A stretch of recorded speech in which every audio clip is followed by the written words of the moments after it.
fa Ebonyiba TV afoga aton minute bla etole me popoli homa egbenya jinu adrelia pa nkaka banto le pa akpa evebla evevo adame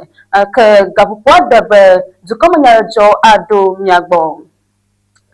Langodo nyauma Nyaselek bepe enya jumabe dukopola John Dramani Mahama nagbedasi be wa ad asile Ghana cedi million alafa eto enu be wa anumaka be wa acho ado alo amayiwo chi dodwa egblenu lelege ntome kple Ghana dukome godo namaka Nyaselek be ha pe enya jumabe Ghana pe asichalao pe hababwa mekpo jijode nuzaza ye pe asi jianu namaka ha Nyaselek be pe enya jumabe vota ntome le njo ayi nadmo alo dukwa pe afokunya odoji popo de chidodo pe dodo gomele chidodo vomegbe nicho alaba aya pe bubodewe adom ya gbole egbe pe enya jome ka enya meile egbe pe nya jogbe na mi nyan kwenye Imanola Noelen Jineku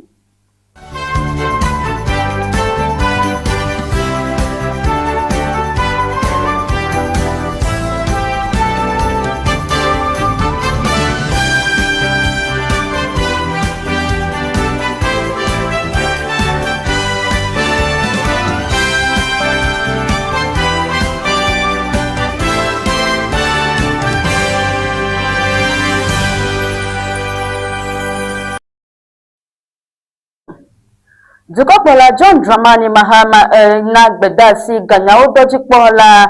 bewa ade asile Ghana cedi million alafa etonu to nujojo pata pe gayiwo dradodo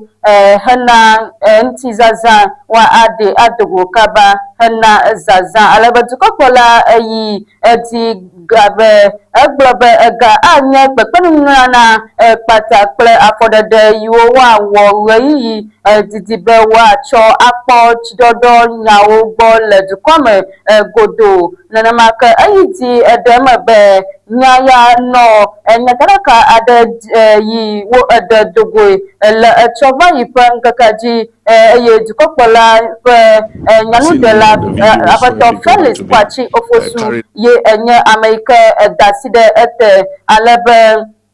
woma gade homa sweme alebe wo do Ghana cedi million alafa de kabla aton dina pepedenu pata na pomayiwo wubula wopo apome nanamaka ha wo ekol mamle be wa ana yikanya Ghana cedi million alafa de kabla aton mamle wa akokpo do yo wa tra asile wonu am yike wa cho ahamode chidodo pe afoku yiwo avajole etomanu alebe dukopola John Dramani Mahama desena Ghana asrafo pe povito pe do pe ha be wa awo de ka ple natmo ple de dinono do pe bubuwo le honame pepedanu na do yiwo ele etiyim le nto mekata wa ano afuma le ba wa ha wa na pepedanu dongwa dukopola wo chadidi ple yamaku alebe akọ adro alehi eti agblenu le dukome godoe alebe ga pepedanu ya enya jirudu afa nudodo yi akakata wu alebe afoku bubuwe enye dukwa pa dadina no nsi adando ha pepepe adeika wo le wom le ntome namaka mofia manana tawepe be wa ade chidopa yiwo wo heda namaka ha ple dodo yiwo wa wo reyi didi ade hena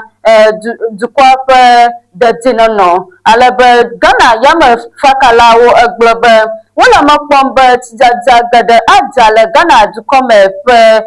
digbe yi ana tijodo pe afokuo na adidedi woyiti le adandom na dukome viole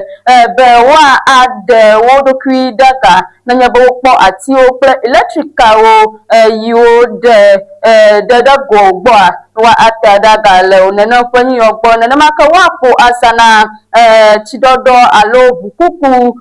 to chidodo pe chiume aye wa abu cho tepo yiwo bobo de anyime aye wa de tepo koko alebe dukopola na nyanyabe nanyabe jojo nujojo pata ade edumuda wa ayo povito alo nagbo dopa alo wa ayo emergency beno akpada ye jidudwa ponyata ben ye wa ayiji anon kulam de nonomanu aye ye wa nyataraka ye yo de gona juko katan Actually, Jobu Virginia Pena Sela Ghana Asichala Harbor Boy in Ghana Union of Traders Association le avuon ple electric ple chip asipa ji to yikawo ahedui alebe kwa egble wo eglobe Hama yiwo kata sejipola wo za cho dope edibe sidia le nyonyomde edia gba ochogba yiwo le olebe nupe asina adidi hafi menyebe wa ako aideju alebe Ghana asichala ope habobwa pe ngonola pe pedento apeto Joseph Padi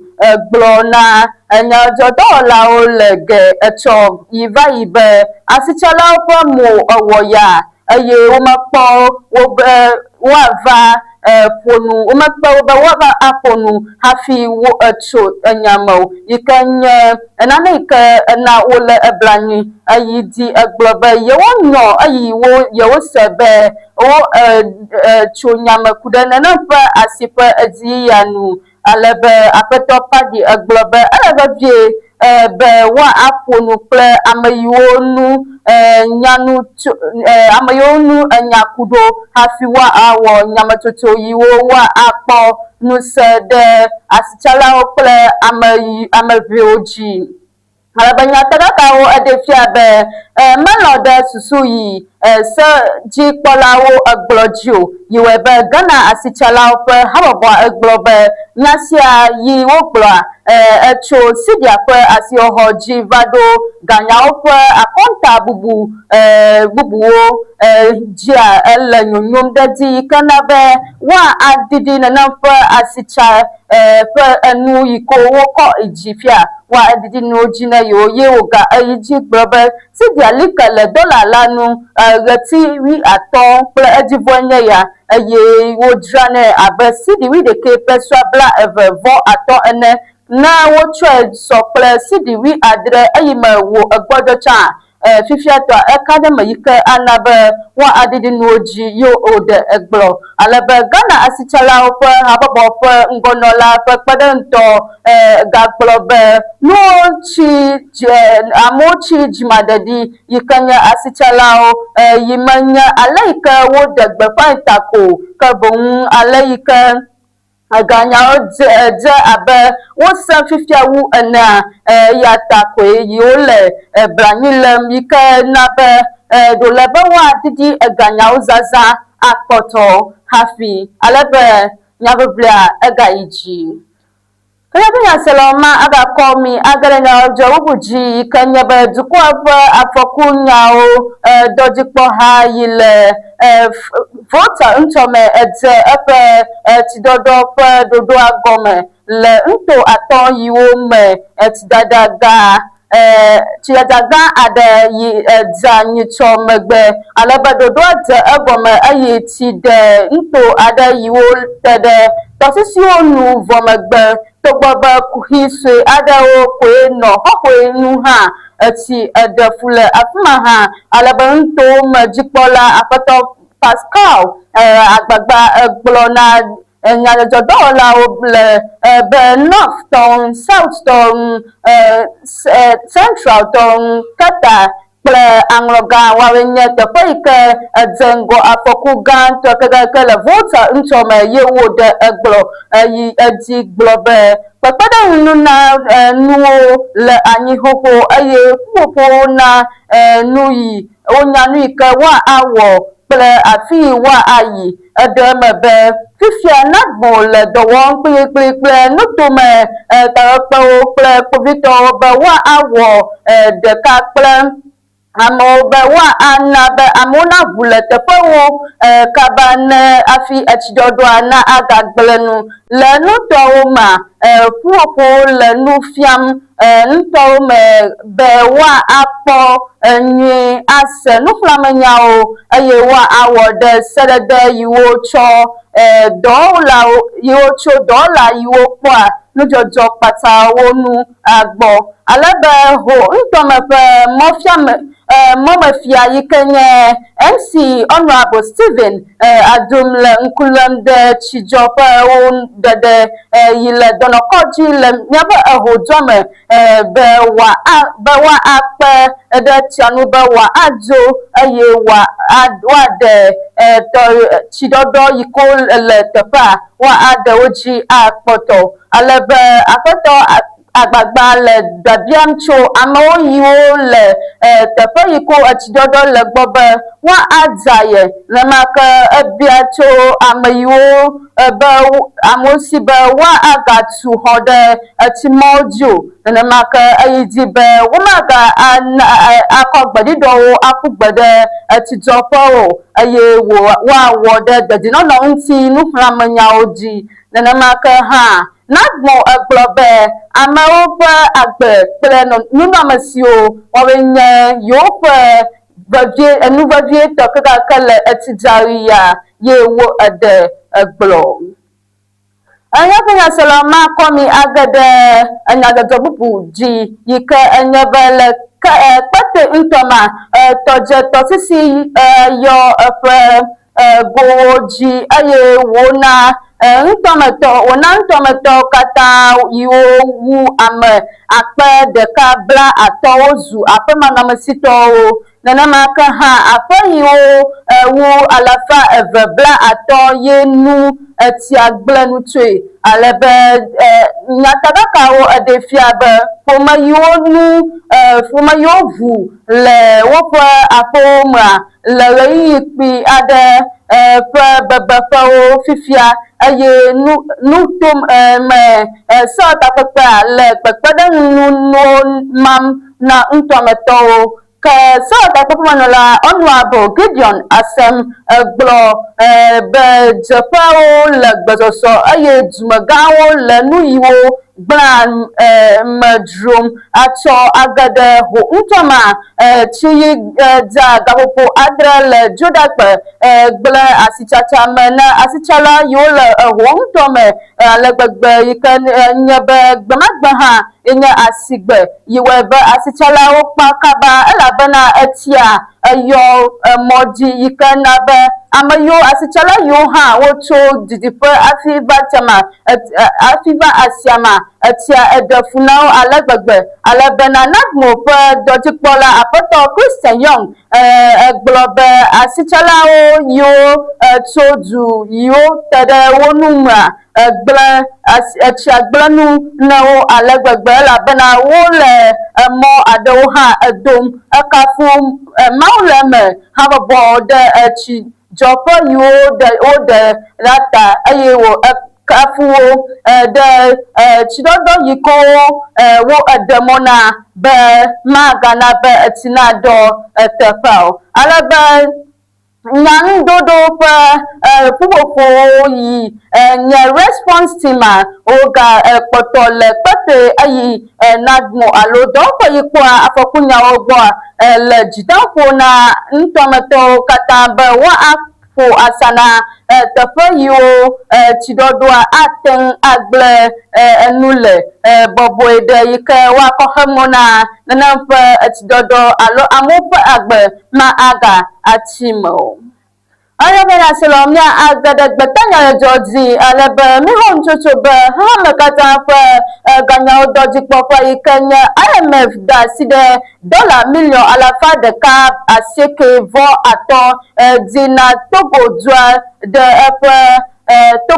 ɖe eƒe gaxɔgbalẽvi yi keke tata yi ade sefa bilion 62 kple nuvia ɖe ale be gaya kplɔ Togo ƒe ɖɔɖɔɖoa me to hena yike adidi hena tɔlia kple enelia nuwuwu ɖo yike eɖo le IMF ƒe ɖoɖoa nu yi ana be gayi woazã kata ade $2,290,000 kloe tso June 3 le ƒe 2024 me va yi. Ale be dukɔ ƒe ganyawo dɔdzikpɔƒea yi nyadzi eye wo yi nye IMF ƒe dɔdzikpɔla gã ƒe kpeɖeŋutɔ Kenji Okamura gblɔ be dɔwɔwɔa edze amenu le go geɖe me yi ke nye ekafu Togotɔ ale gbegbe yina be Togo dua ɖo taɖedzinua ƒe akpa gãtɔ gbɔ eye wo ewu xɔtuɖaŋu ƒe ɖɔɖɔɖo enyi dometɔ adre yi ke wo eɖe gblɔ ale be IMF ƒoe ɖe Togo dua nu be woalé ganyawo ŋuti tohehe me ɖe asi sesĩe eye woaɖɔ afɔku yiwo le gadzraɖoƒewo kple ganyawo me ɖo. Ebia hã be woawɔ ɖɔɖɔɖo kabakaba le adzɔxexe me nenema ke hã woakpɔ dziɖuɖu dɔwɔƒewo dzi nyuie vevietɔ le electric ŋusẽ nyawo gome eye woawɔ afɔɖeɖe sesẽwo atsɔ ati nufitifiti wɔwɔnu le dukɔa me. Eƒo nya ta be le ƒe 2026 ma ganyawo dɔdzikpɔƒea le mɔkpɔm be dzidziɖedzia na aɖiɖi hena ɣeyiɣi aɖe eye ga ƒe asixɔxɔ adzi ɖe dzi ku ɖe titina ɣedzeƒe ƒe masɔmasɔ kple ŋusẽ kple nuɖuɖu ƒe asixɔxɔ le tɔtrɔm ta egblɔ be Togo ƒe ɖɔɖɔɖo ƒe ŋgɔyiyi ɖe dziƒo na yewo ale gbegbe gake ehiã be woayi edzi awɔ afɔɖeɖewo be woali ke hena ɣeyiɣi didi aɖe. Emena se miakɔ ege ɖe nyadzɔdzɔ bubu dzi na mia. Mixɔ nutsotso be masɔmasɔ aɖe yi edzi le Nigeria dua me ale be nenem ƒe masɔmasɔ ya ƒe eku ɖe ami dɔwɔƒe etsɔ yi ke dzɔ etsɔ zã yi va yi me eye amidzralawo alo asitsalawo le ŋgɔ ŋɔdzi dom be yewo atu yewoƒe mɔmemidzraƒewo le dukɔa me godoo ne dziɖuɖua de se be yewo na dzra mia ɖe ega ɖeka dzi ale be amidzrala yiwo le habɔbɔ ɖeka me yiwo le wo ɖokui si yi nye Independent Petroleum Marketers Association wo egblɔ be hameviwo adzudzɔ mɔmemidzadzra na dukɔa ƒe dziɖuɖua eɖo seɖoƒe ɖi na mɔmemi ƒe asi le dukɔa me ale be dukɔa ƒe dutoƒo nyawo gbɔkpɔha ƒe agbalẽŋlɔla yi ke nye Chinedu Ukedike ye exlɔ nu edua tso nenem ƒe nuyanu nenema ke wòxlɔ nu edua etsɔ yi eva yi ale be wo eɖe eme be dodokpɔ ya ekplɔ nya yiwo dukɔa ƒe amenyawo dukɔa ƒe amenyawo ƒe dɔdzikpɔla Heineken yi ke nye aƒetɔ Heineken Lokpobiri egblɔ etsɔ ɖo nenema ke hã eye wònɔ nu ƒom le senyawo ƒe ŋuti kpekpe aɖe me le Abuja dua me egblɔ be dziɖuɖua maɖe mɔ be woawɔ asitsatsa la yiwo le dua me dziɖuɖua maɖe mɔ na wo be woawɔ woƒe ŋdɔ yi ke wo gbɔgblɔm be yewo ne da asi le eganu be yewo ŋutɔ yewoana ega ne wɔ abe le ke dziɖuɖua egblɔe be ga anɔ ɖeka yewo medzi nenema o nenema yewo eɖe me nenema ale be dziɖuɖua hã melɔ ɖe dzi o be nyaya eva yime vi yikana be ami revi didi cho dollar alafa de ka bla eve le USA drome kple Iran dome pe masomaso yike eva domoda ye eva na be nanamfe dollar bla adrevo eve yike nye momi pe Asia ke ha Asia pe eva didi yike menye gade kao alebe jidudua tote nuflelao takpokpo nenamaka utote de ujibe ya achitre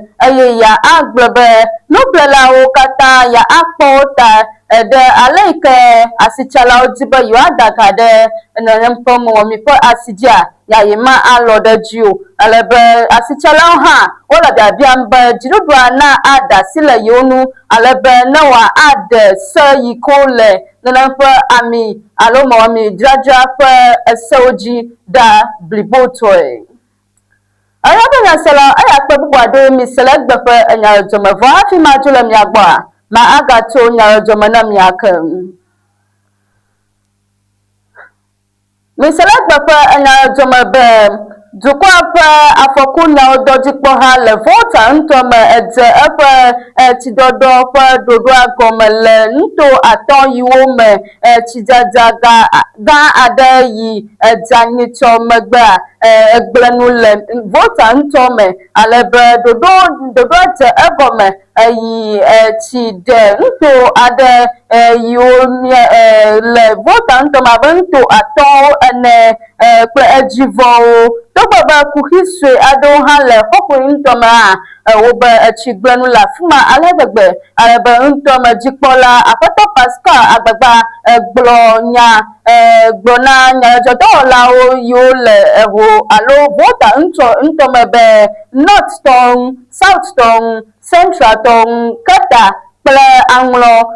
gafe area kata anglo gafe intoma kata wo gori jango na fa afokuya ganto le vota ntome yidi aglobe pepere nwa wo le anyi hoho aye popo nya nuike wa awo ple afike wa ayi aban manene fa pepere nfa dodo yo na maka misele gbe ha fa jomabe Dukopola John Dramani Mahama be asina ganya odojipola be wa ade asile Ghana sidi million alafa tonu cho njojo pata fe gayi wodrado ntianu kaba nanamaka be dukopola yiti be ga anye pepede nunana tata yika akpada amayiko chiada akpada nanamaka yola afoda de wom be mafiko chiagbenula yawade nanafani yoda le etimoma ye nanyaba wo atu ahoda etimoma yawade nanafa ahoyora le etimoma yika adamona etioba waide wonofa alaba womaga homa soswe wo ado Ghana cedi million alafa de kabla ato yika wo adedin hana pekpeden patana poma yiko avula wo afome maka ha wo na Ghana cedi million alafa de kabla ato mamrea wo atwe be yo akokpo atrasle de pema wo katan be na fa afoku yika akava ajo la etoma ma ado model